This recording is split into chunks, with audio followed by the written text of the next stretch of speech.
Hey, what's going on, guys? Flick here, and welcome back to another episode of Youth Squad Stars of York City. In today's episode, we'll be getting into the transfer window, hopefully making a free agent signing, and hopefully selling off some of our real players so that way we can upgrade our scouts once they do return from their scouting network. But we're actually going to start off the episode by simulating this FA Cup game. I'm not interested in the Cup games, and as this does simulate, go ahead and drop a like down below if you guys are enjoying this series. It's much appreciated, and it does take a bit longer to simulate because we're getting into the transfer window. Let's see how we did do in this FA Cup match against Leeds United. We did lose, so we're out of the FA Cup, which is what I wanted. So now we can put our full focus on the league. I read over the comments on the last episode, and one of you guys said that we should make sure that we don't train up Klinger too often, otherwise he's going to request a transfer, and I really appreciate that advice. So we're going to get rid of these training sessions for Klinger, despite it being oh so effective, and we're going to swap him out for some new trainings. We swapped out Klinger's trainings with Segura and Bronco, so now hopefully all 5 of these guys will be able to hit their 60 rating eventually. Segura's going to take a bit longer, but I have faith in this guy. He really has been a promising player whenever he's gotten playtime, so we're going to simulate and see if we get any growth during this training session. And Segura, speaking of which, does grow up to a 51. I've went ahead and looked over the free agents that are currently available, and I've identified 3 targets that we could potentially sign at the start of this transfer window. And to be honest, I think we're pretty solid in the center back position, despite both these guys being quite good. So what I'm going to do is go after this fullback. This is probably one of our weakest positions, and I think signing this guy up could definitely strengthen the team. Here are the terms that I'm going to offer up. We're going to give him $5 grand a week, 4 years, and an important first team player, and this will certainly be an improvement at the left back position over Fernandez. Transfer offers have started to roll in, and Kenneth McAvoy, a 1.1 million offer, has come in from Leeds United. We're going to try to counter and get his market value of 1.3, and Leeds has the money. I'm sure they're going to pay this up. Offers also starting to roll in for Klinger, and that's no surprise. He's a very promising keeper, only 18 years old, but we will be rejecting this offer from Wolves, and we'll see what this final transfer offer is. It's going to be another one for Klinger, 3.6 million, but again, we're going to reject. A youth scouting report coming through from China, and we have a 71 potential player. Start things off a 79, a 70, and finally a 66 to 90. We'll sign him up. That's going to wrap things up for China, and we're going to move on to the next country on the waiting list. I'm going to pop up the list on the screen right now. If you guys don't see your country that you want scouted on the list, make sure you put that in the comment section below. Serbia will be the next country to scout. We're going to send him out for 3 months, this time looking for a winger, so hopefully we can get some more attacking-minded players. Another transfer offer coming through for one of our real players, and we will accept this straight away. This guy we're not going to be able to get too much more money for, so might as well offload him. We've got confirmation that the free agent has decided to accept that contract offer, and that's going to wrap things up for the signings during this transfer window in terms of coming into the club, and I'm pretty happy with this player. 64 rated, he's going to fit right in. Before we get into the first match of the episode, I thought we would do a squad report since it is a new month, and Klinger still growing like a boss, growing in his physical and goalkeeper attributes and showing great potential. Here's a look at Gustafsson growing across the board. Cole Harvey is in bad form, but he's up +5 and showing great potential. BC Montmirren up +4 and showing great potential. This is the free agent that we signed up, obviously no growth yet, but he is also showing great potential. Adriano Guerra up +1 and yet to grow in his physical attributes. Laura Ramos, the free agent signing that we had at the beginning of the season, yet to grow in his physical attributes and showing great potential. Nacho Camacho up +5 and growing across the board. Bronco up +3 and yet to grow in his physical attributes. Francesco D'Italio, our scouted feature star player, his growth is looking solid as ever, and he's an exciting prospect. Sadami still growing in good form, and he's up +6. Fernandez should be considered as the underdog of the team, and he's growing across the board. Similar situation for Segura, up +6. Victor Soriano growing across the board and up +5. Mayland up +2. Kai's been getting more first team action, and he's going up +2. Zindilis, also a pretty recent addition to the team, up +2 and showing great potential. Finally, we have Cifuentes up +2 and growing across the board. Our first match will put us against Port Vale, a must-win game for us as we currently sit in 6th, Port Vale in 5th. We'll take a look at the starting lineups. Here's Port Vale's starting 11. Not too familiar with their players, but they're playing 5 at the back formation. And our starting lineup will see a debut for our new left back, Cutzy.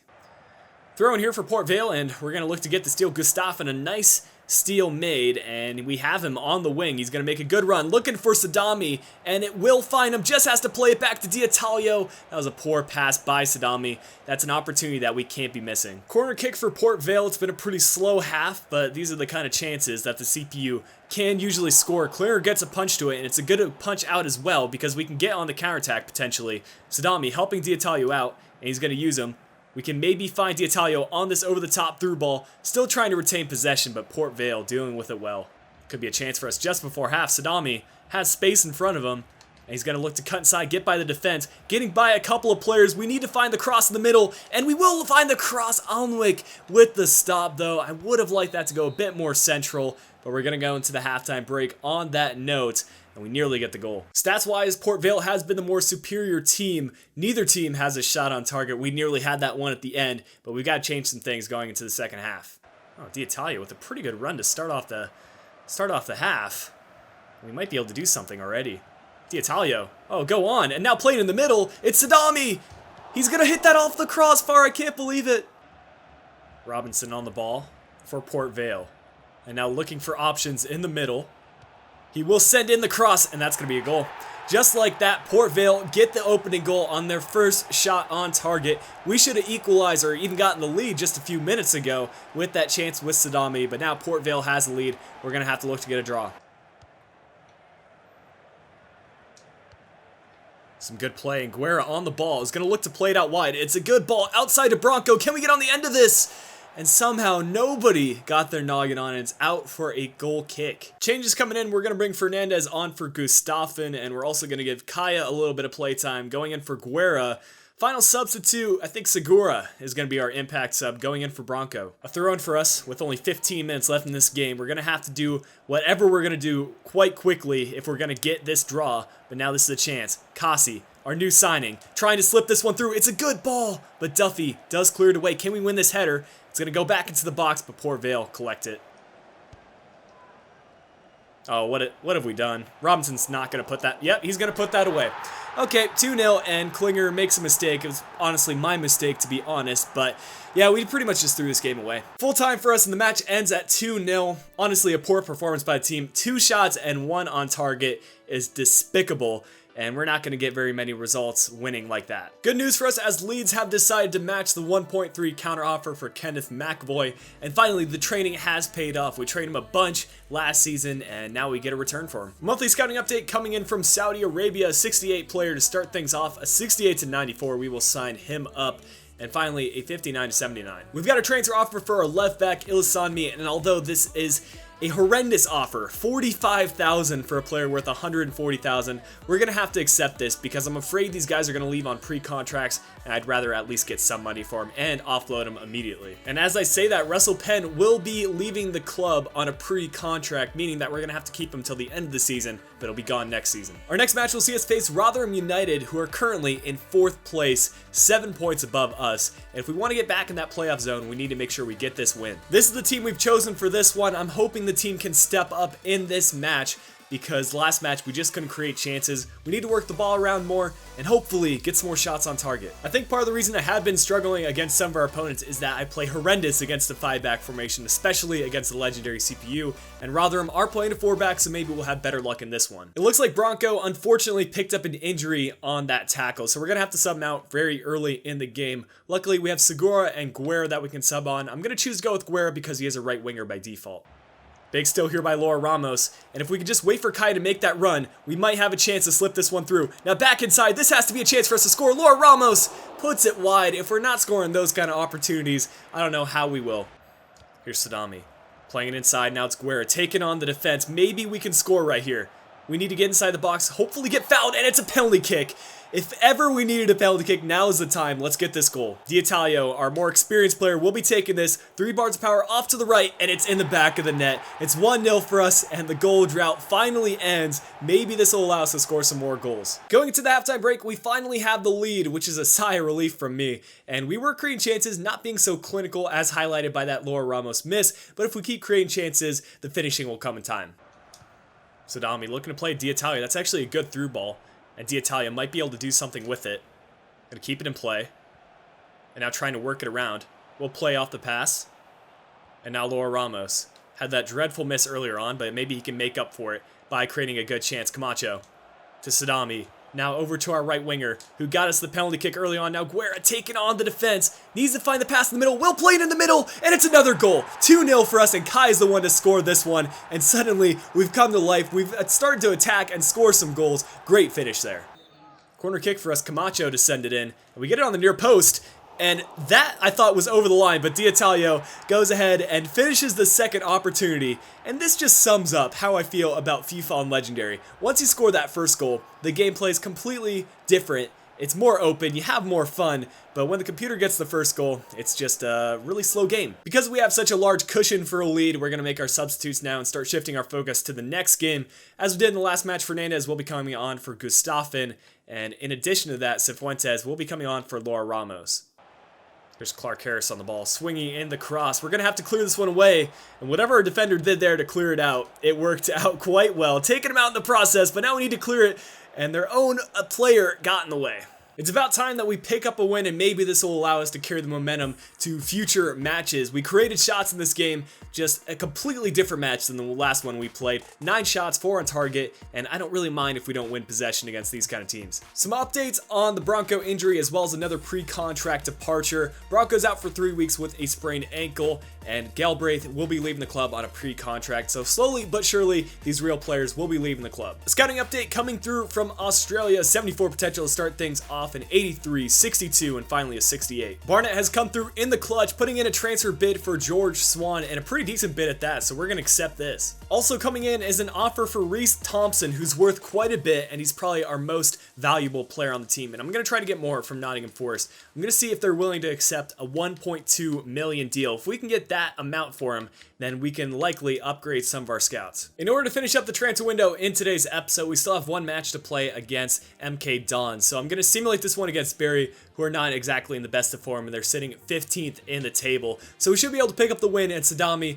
looking to allow us to do so with the goal in the 15th minute. Would like to tack on a couple more, and as I say that, Kaya does get the second goal of the match, and we have a nice cushion going into the second half. Maybe we can add on a few more, and Segura also adding on to the scoreline, making it 3-0. Can we go for a fourth? That is the question as we get into the last 10 minutes or so, but I will take a 3-0 result. This final match against MK Dons will be a big one because they are currently sitting first in the league table. Not exactly running away with it, a lot of draws there, but regardless, they're still sitting first, so a lot of tough opponents in today's episode. Port Vale, Rotherham United, and now MK Dons. If we can get a win here, that should solidify our spot in the playoff position. This is the team I've opted to go for in the final match of the episode, and I've chosen to go with some of those lower rated but full fitness players rather than having the high rated but lower fitness players.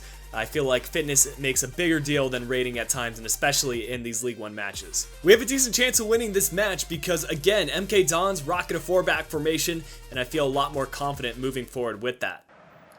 And here's Church on the ball. A chance for MK Dons to get the early goal. It's a perfect cross sent in, but Carruthers unable to get that one on target.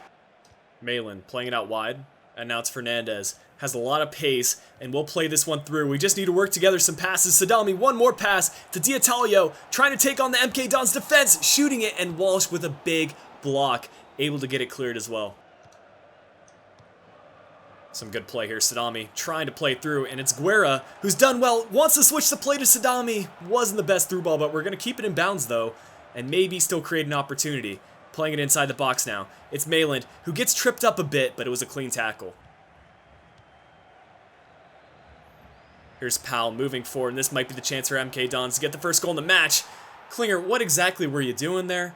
He shot it right where he would have been if he wouldn't have dived, and I don't even know. As good as Klinger can be, he's still a young keeper and definitely lacks experience. Some good play here, though.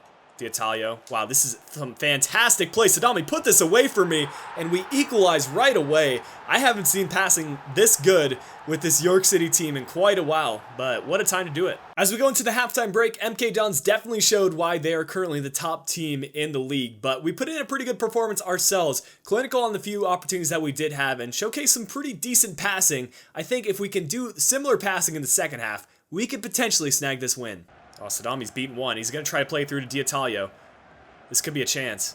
If D'Italio can cut it back inside, gets by one defender, and gets by a couple more. The finesse shot by D'Italio! Oh, it's a good save by Cropper. Fair play. About 30 minutes left in this game, and we definitely have some tired players. So we're going to bring Segura on for D'Italio, who's probably the most tired. And Laura Ramos also being subbed off, and Soriano will get some playtime because he's full fitness. And we also want to make sure that we are sound defensively. So Cole Harvey will be brought on for Gustafsson. Cole Harvey, big steal. He's going to keep it in bounds, waiting for that option on the right wing. Now we'll play it through, and Guerra doesn't have a lot of stamina left, but he's trying to hold off the defender.